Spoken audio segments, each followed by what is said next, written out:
All right, we will try this once again. If you're just joining us, yes, we had a crash. Oh no, we had a crash while Rob the Mod was showing us his games of the year. So let's see what he's got to say. Let's go back to good Sir Rob. Where was he? Internet screen. Okay. All right, let's let Rob finish up his shenanigans. Here we go. Games for this year, and it's not that much. I really dug Cloudpunk. Cloudpunk was dope. It's kind of like a pixelated cyberpunk delivery style game. But the studio that worked on Cloudpunk, they're also making another game just like it, but it's open world and you can explore and stuff like that. So they really learned from that. And what was the other one? Where's the other one? Where are you? Oh, Industria, man. Let me tell you, that game was so unique. How many hours did I clock into Industria? I know that I had played it. 4 hours. It's a very short game. It was only like I beat it in 4 hours, but totally worth it. Beautiful, shows off next gen quality at its finest. I guess that's it. I mean, don't want to forget Dwarf Romantic. Dwarf Romantic is this tranquil, peaceful.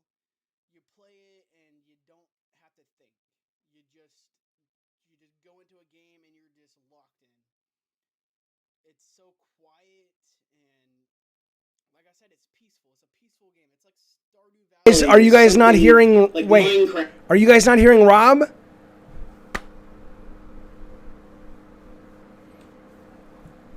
Okay, can you hear me now? Hello, Rotten. Come on, I had to prep it. All right, Rob was basically saying he really liked Cloudpunk and he really liked Dwarf Romantic as well. So, all right, Rob the Mod, thank you for taking us on that journey of the games. I'll tell you what, Rob, I need to try the Terminator Resistance game. I've heard a lot of people say great things about, so I'm actually quite excited to see that one. But for now, let us get the train back on the tracks. Let us see what is coming next. We've got the number 3 game of the year. Rotten Tanuki says, Jeffy, I don't got a fancy video.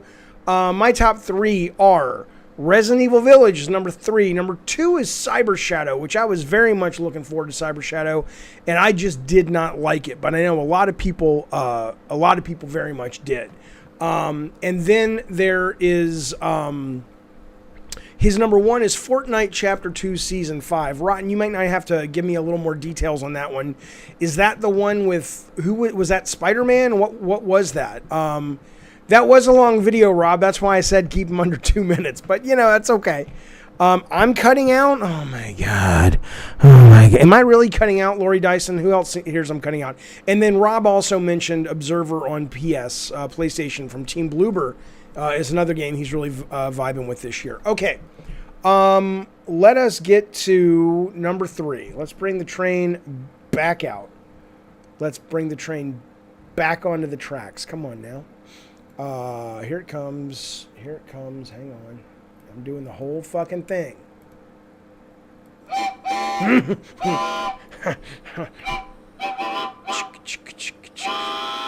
We got Century Age of Ashes 10, 9 Ratchet and Clank, 8 Hot Wheels Unleashed, 7 is Sping, 6 is Dwarf Romantic, 5 is Returnal, 4 is Unsighted, 3 is Devotion. Now Devotion you're going to have to give me because Devotion Devotion came out in America and got pulled off various stores. This was officially fuck you Intelli, whatever the fuck your name is.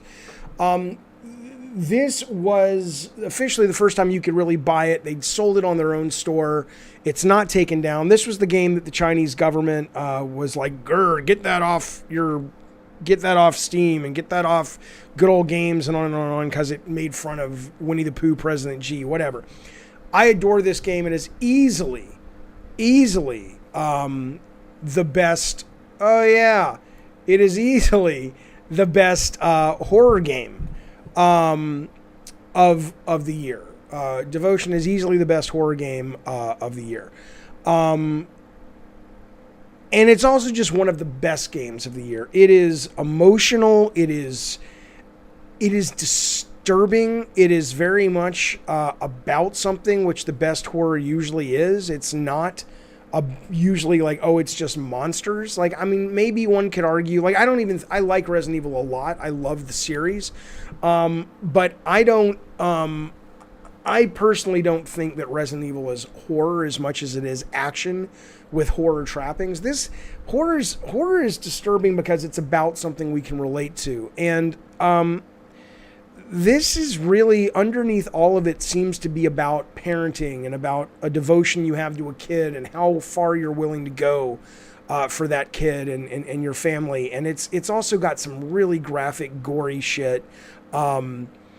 There's a scene in it, which I'm not going to ruin, towards the end where you do something with a tongue. Let me just say it's disturbing. It's disturbing.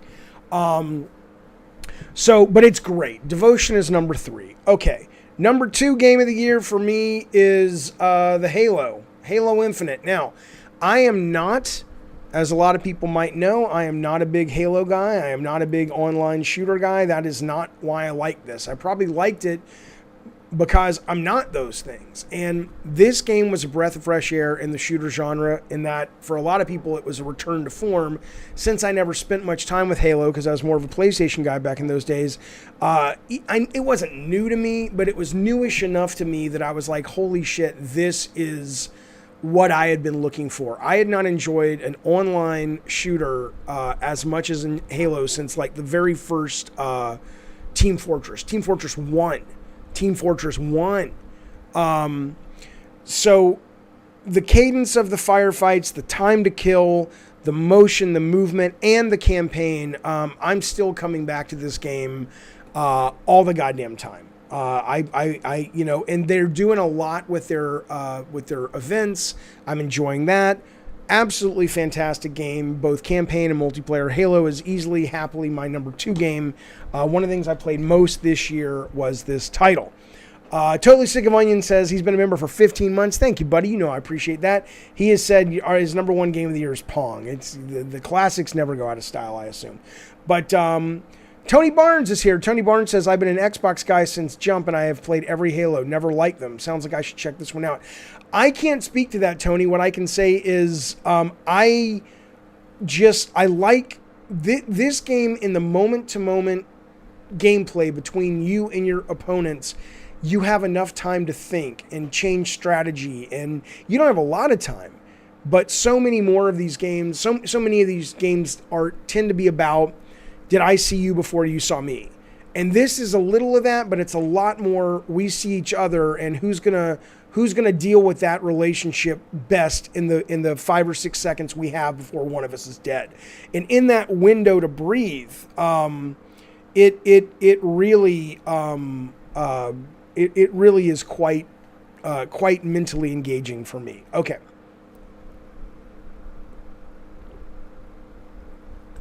Okay. Let us go to the final Shuhei Yoshida Award, and then we will do Game of the Year. The final shoe this year is going to the game that is... let me fucking find the thing. I gotta open it. The final Shuhei Award is... Oh, right, it reset everything. No worries. It goes away. I call this the most important piece of game design. Now, this is going to be a little bit strange when you see it, but you got to trust me on this. This is good people. This is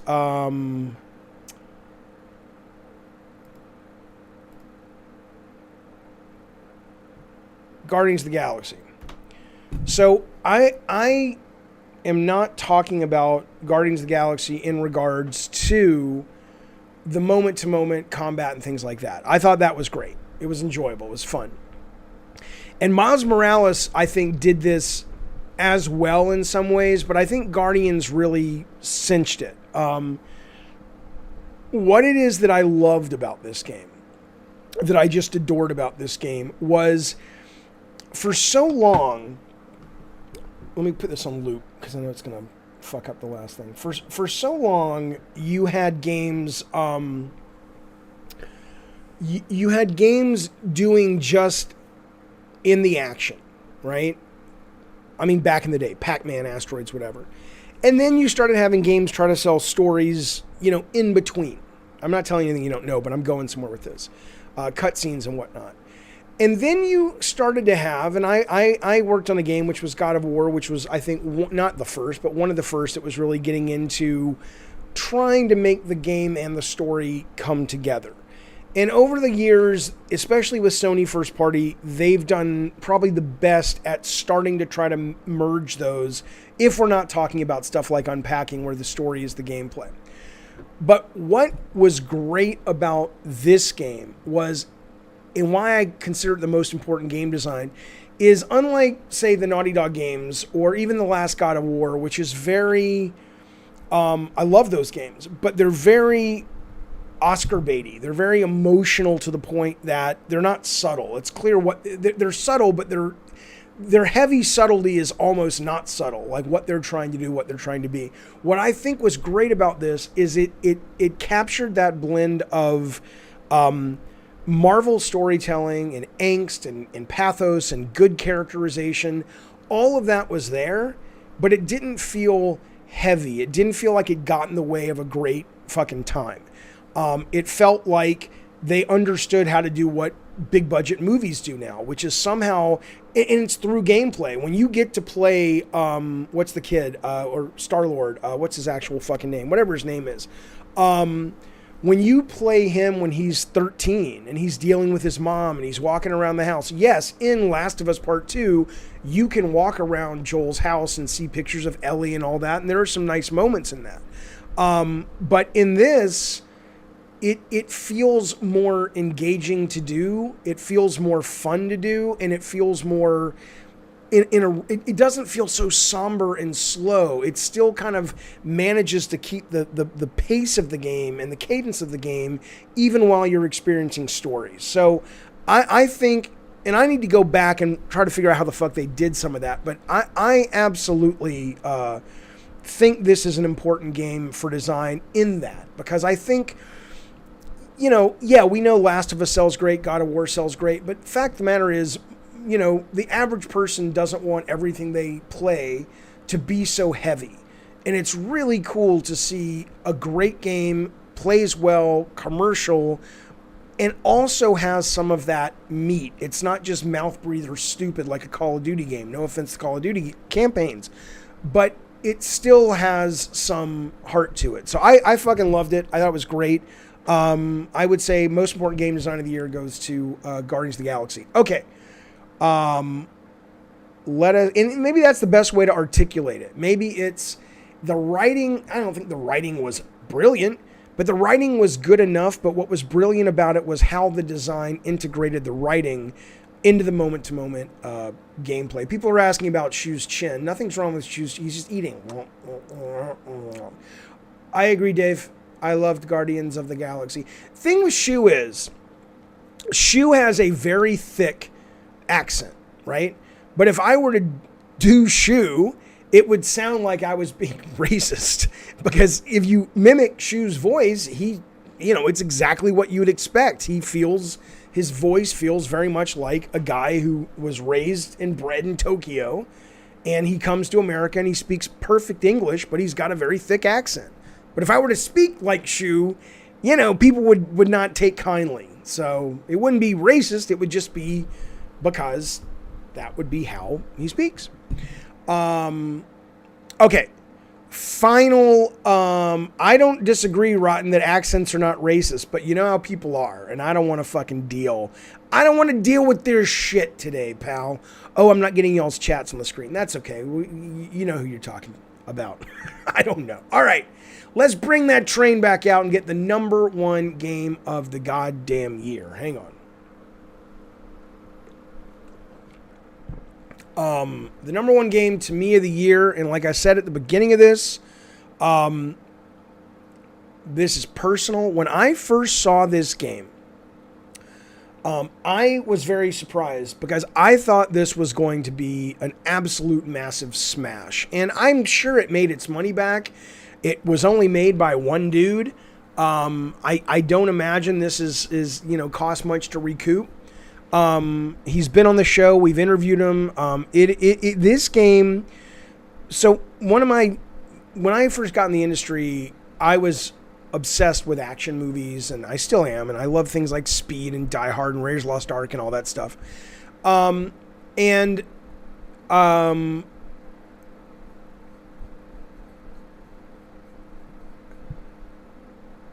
Sorry, I was reading the chat. But whenever people would say they'd come into Sony and pitch their game, oh, we want to make it like Die Hard or whatever, it had the trappings of Die Hard, but it never made you feel like you were living in an action movie, right? It never made you feel like the movie trailers did. And people tried it. They tried it with, the closest they got maybe was Max Payne 3. People tried it, but they never were able to really pull it off. And then this guy comes along and he pulls it off. And I think it's fucking brilliant. I don't know why this game didn't catch on more. But this is the number one game of the year for me. This game is, hang on, not that. Wait, there you go. But that's not what I got to give you the whole song and dance. I got to give you the whole rigmarole. Hang on. Come on now. I told you this is going to go off the rails a little bit. Here comes the train down the track. Come on now. There we go. There we go. Come on now. All right. We got it. God damn it. Where's my mouse? Okay. Okay, enough. We got it. Where's the train? Come on now. All right, let's bring the train out again. It's like, Jaffe, enough. Can we just tell us what the fucking game is? Here it is. Here it comes. Okay.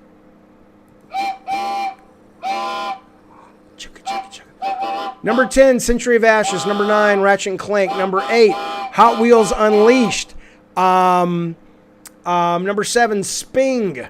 Number 6, Dwarf Romantic. Number 5, Returnal. Number 4, Unsighted. Number 3, Devotion. Number 2 is Halo Infinite. And here comes the number 1 game of the year. What is it, folks? What's it gonna be? Hang on. This is a very low budget show. Come on now, it's just me. Hang on. The number 1 game of the year is God damn it, Jaffe, you shithead. Severed Steel. This is my favorite game of 2000 and whatever this is called, 2000 and what have you, 2021. This was absolutely phenomenal. It did everything that I always wanted an action game to do. And it is just fucking brilliant. I highly recommend this. This is Severed Steel. It makes you feel like you're playing in the Matrix. It makes you feel like you are living the life of an action hero. The stuff that you can actually pull off easily in this game is stuff that any other game would have to be a cutscene. I mean, you're able to jump and flip in midair over someone and get a headshot, and then you can blow a fucking hole in the wall and see the enemies down below in slow motion free fall down like in Underworld. Remember Underworld, where she spins around the elevator and drops? It does look similar to Ultra Kill, but it's not like Ultra Kill. It has the same maybe sense of get your heartbeat like motherfucker, but it is a much more precise. I don't know how to put it. It's a much more. It's a much more nuanced game, but boy, it's good. I highly recommend it. This is a delightful experience. I don't know why it wasn't a big fucking hit. I just don't know. But anyway, there you go. That is, I don't, DA says it looks VR-ish. I cannot imagine this being in VR. I think I would vomit everywhere, but it's fantastic. Jorge says, thanks for Super Chat, buddy. He says, sorry I didn't get to make a video and you deserve it. I just sent my list on a DM. Oh, thank you, buddy. I appreciate that. Let's get his DM.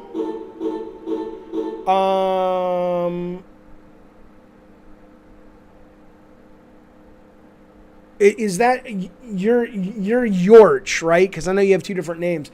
He says his number 3 game of the year was The Pathless. He loved the gameplay, music, and art style. Number 2 was Metroid Dread. He says, I know. I just love the game, can't help it. Number 1, Inscription. The way they made a card game with such a great theme. The pacing is awesome. The mechanics are incredible. The story is great. Well, what I will tell you about that is that just like I had at the beginning of the show, I had Desperados 3 and Miles Morales. I would be stunned if Inscription is not on my games that I missed last year in 2022. It'll simply have to be, because I hear it's great, and I did play the demo and I really enjoyed the demo. It's just, I didn't have time to play them all. So, but there you go, fellas. That is our show for the day. That is Gabbing and Games. Let me give you the rundown one final time so you know what I think, and I highly recommend you go out and you acquire these games if you have the means and if you have the ability to play them. Century Age of Ashes is number 10. That's basically dogfighting with dragons. Ratchet and Clank is number 9. You know what that is. 8, Hot Wheels Unleashed. It looks like a cheap franchise grab. It ain't. It's great. Sping is number 7. You can only get it on Apple Arcade. It is delightful.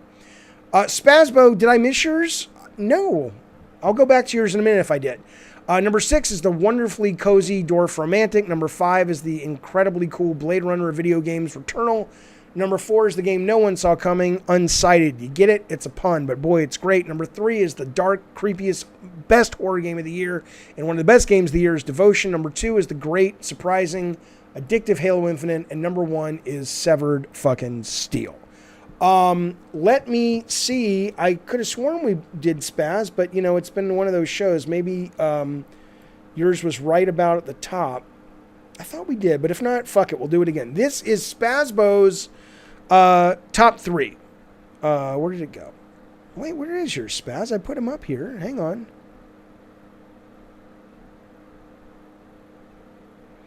We did JoJo D's. Did I forget? Hang on. Let me go ahead and get yours right now. Hang on. Hang on.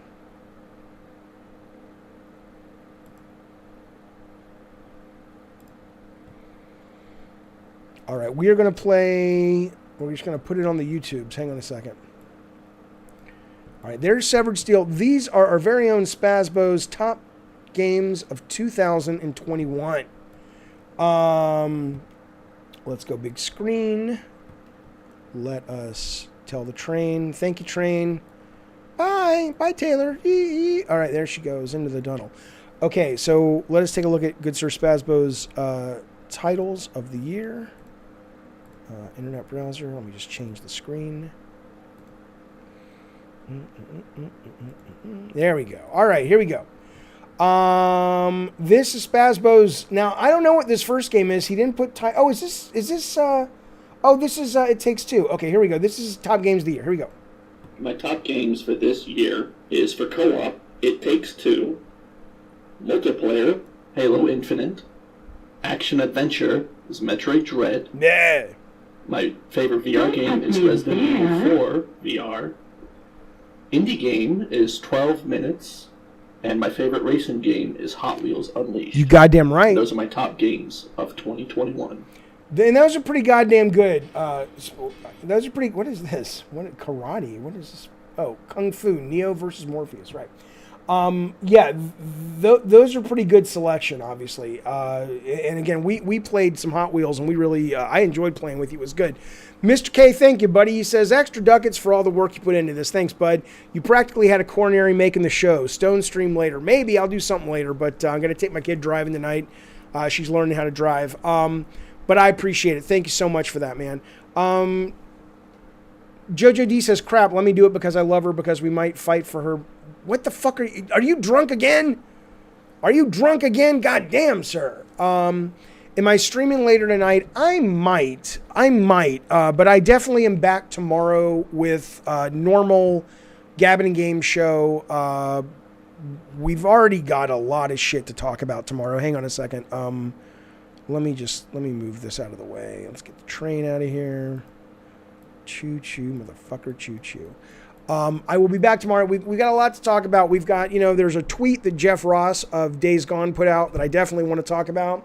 I want to talk a little bit about PSVR 2 tomorrow. I want to talk about, somebody asked me a really interesting question on Twitter that I want to get to. So we're going to have a good packed show tomorrow and Friday. And now that the year is done, we've basically said we're over it. Let's move forward, upward, and onward, as Stan Lee used to say. We said Excelsior, which means upward and onward. But yeah, let's get back to some real fucking news and debating and discussing the video game industry we all love. That'll be tomorrow, probably around 2:30. What is on my shirt? Oh, this lady. See the lady? She's got a head that's cake, but she has a whipped cream thing. I don't fucking know. Yeah, we'll talk about that tomorrow, Caveman. But seriously, fellas, thank you so goddamn much. Yeah, Hitman, Diego says if Devotion counts, which it does because it came out officially here, Hitman, Devotion, Cruelty Squad. Number 2 is Devotion for him, right? Yes, Mutimo, you can get that sticker on Discord, and I think the stickers, I don't know what I'm talking about, guys. It's been a late night. Like I couldn't finish I had to finish Cobra Kai. I had to fucking finish Cobra Kai. It was so good. I know the reviews for this season of Cobra Kai have been like, it's okay. It's not as good as it's great. It was great. I didn't see that twist coming. It was great. All right, fellas. I'm going to take off, though. Be well. Be good. What do you mean, Joe? Joe says my internet gets buffered. I am considered drunk. You're considered drunk because what you literally wrote, Joe, was... Joe wrote... where did it go? Joe, you wrote... God damn it, where'd he go? Did you delete it? Hang on. God. I don't know where it went. Maybe I'm losing my mind. There are days I think I'm losing my mind. Okay, good night, everybody. I'll see you soon. Bye, all. And thank you, Rob, for modding. Appreciate it, buddy, as always. See you guys.